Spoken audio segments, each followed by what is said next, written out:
कोसला के राज्य में राज करने वाला महाराज था महेंद्र वर्मा।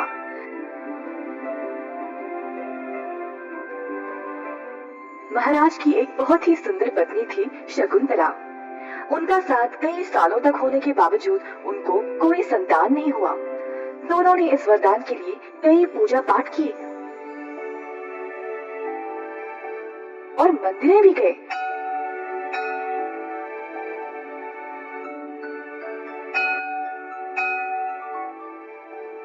पर कोई फायदा नहीं हुआ।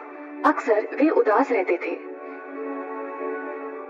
कई दिनों बाद एक जोड़ा अपने बच्चे को लेकर महाराजा के पास आए।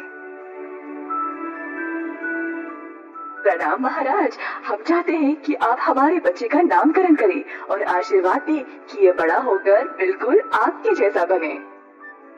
महाराजा ने अपनी पत्नी को भी वहाँ बुलाया। देखो इस प्यारे बच्चे को, कितना सुंदर है। महारानी, तुम्हें इस बच्चे को एक अच्छा नाम देना पड़ेगा। महारानी ने ठीक वही किया और अपना हार बच्चे के गले में डाल दिया। बच्चे के माता पिता ने उन दोनों के लिए प्रार्थना की और वहाँ से चले गए। महारानी अचानक उदास होकर अपने कमरे में चली गई कि उसकी खुद की कोई औलाद नहीं है। महाराजा ने भी ये देखा और उदास हो गया। हर शाम महारानी को आदत थी तालाब के पास अपनी सेविकाओं के साथ जाने का। वहाँ पर अचानक से महारानी ने एक सुंदर सी टोकरी को तैरते हुए देखा।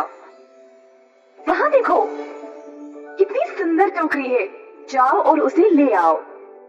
जी महारानी साहिबा, अरे ले आएंगे। जब सेविकाएं टोकरी के पास गए तो उसके अंदर दो नन्हे लड़कों को देखकर हैरान रह गए। शायद ये मेरी प्रार्थनाओं का असर है। मेरी खुद की तो है नहीं, पर मुझे अब दो मिल गए। रानी तुरंत महाराजा के पास गई। शकुंतला, क्या हो, अचानक से इतनी खुश लग रही हो? महारानी ने अपनी सेविकाओं को उस टोकरी को लाने के लिए कहा।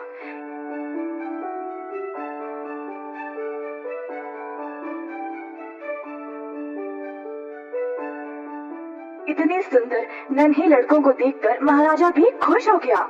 हमारी प्रार्थनाओं का फल हमें आखिरकार मिल ही गया। जी हाँ, हम इन दोनों को पाल पोस कर बड़ा करेंगे। महाराजा अपनी पत्नी को मुस्कुराते हुए देखकर खुश हो गया। दोनों ने उनको वेणु और रघु का नाम दिया। कई साल बीत गए और वेणु और रघु बड़े हो गए। दोनों लड़के जुड़वा थे और उनके आपस में भेदभाव करना मुश्किल था। दोनों बड़े काबिल जवान लड़के बन गए जिन्होंने अपने माता पिता की मदद हर दशा में की। एक दिन महारानी को वो सुंदर टोकरी मिला तो उसने सोचा कि वह इस टोकरी को संभाल कर रखेगी। टोकरी के ऊपर जमा हुए धूल को जब वह हटा रही थी तो उसका हार टोकरी में गिर पड़ा और अचानक से वह दो हारों में बदल गया। मेरा हार दो हारों में कैसे बन गया? ये क्या जादू है? रानी ने अपना कंगन निकालकर टोकरी में डाला तो कंगन भी दो में बदल गए। ये तो एक जादुई टोकरी है। मुझे महाराजा को तुरंत बताना पड़ेगा। हमारे इस सफर का मोड़ और भी दिलचस्प हो गया है।